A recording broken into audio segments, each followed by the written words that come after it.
और इस बीच खालिस्तानी आतंकी हरदीप सिंह निज्जर के मुद्दे पर कनाडा से मची तनातनी के बीच भारत सरकार ने सभी नागरिकों के कनाडा यात्रा को लेकर एक एडवाइजरी जारी कर दी है और भारत से कनाडा की यात्रा करने की तैयारी कर रहे लोगों को अपनी यात्राएं टालने की नसीहत दी।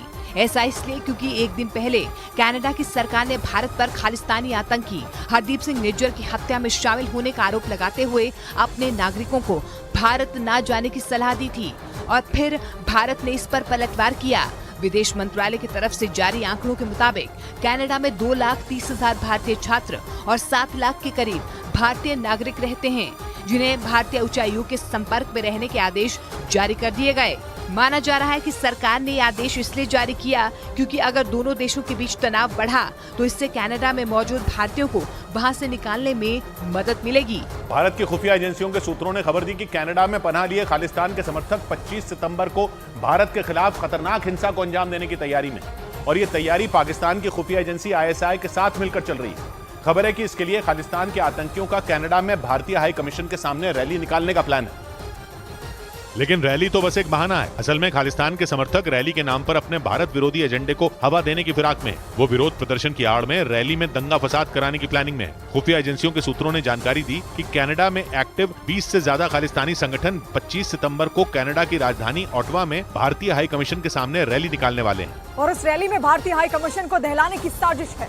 और वो साजिश पाकिस्तान की खुफिया एजेंसी ISI के साथ मिलकर रची गई। इसलिए कनाडा में मौजूद भारतीय राजनयिकों को सावधान रहने की सलाह दी गई।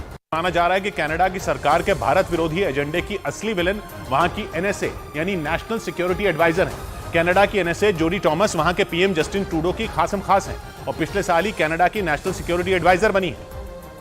और जब से जोडी टॉमस ने कनाडा के नेशनल सिक्योरिटी एडवाइजर का पद संभाला है, वो भारत के खिलाफ एजेंडा चलाने में लगी हैं। जोडी टॉमस खालिस्तान के आतंकियों की समर्थक हैं और अभी जून में ही उन्होंने सरेआम झूठा आरोप लगाया था कि भारत कनाडा के आंतरिक मामलों में दखल दे रहा है। इस पर विदेश मंत्री S जयशंकर ने उन्हें खरी खरी भी सुनाई थी, मगर तब भी कनाडा बाज नहीं आया और जस्टिन ट्रूडो ने अपनी संसद में भारत के खिलाफ जहर उगल दिया। यानी ट्रूडो तो सिर्फ चेहरा है, उनके कान भरने में उनकी NSA जोडी टॉमस लगी है।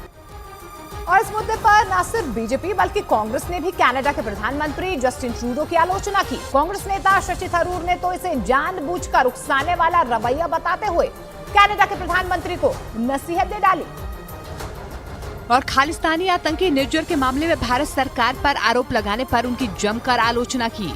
उन्होंने सलाह दी कि अगर जस्टिन ट्रूडो को इस मामले में कोई बातचीत करनी थी तो उन्हें भारत सरकार या फिर प्रधानमंत्री मोदी से इस पर खुद बात करनी चाहिए थी, लेकिन उन्होंने अपने देश की संसद में भारत पर झूठे आरोप लगाकर भारत से रिश्ते बिगाड़ लिए। I think it's unfortunate that Canada chose such a public route. If at all they have any issue, these matters should be discussed privately with a friendly government like India.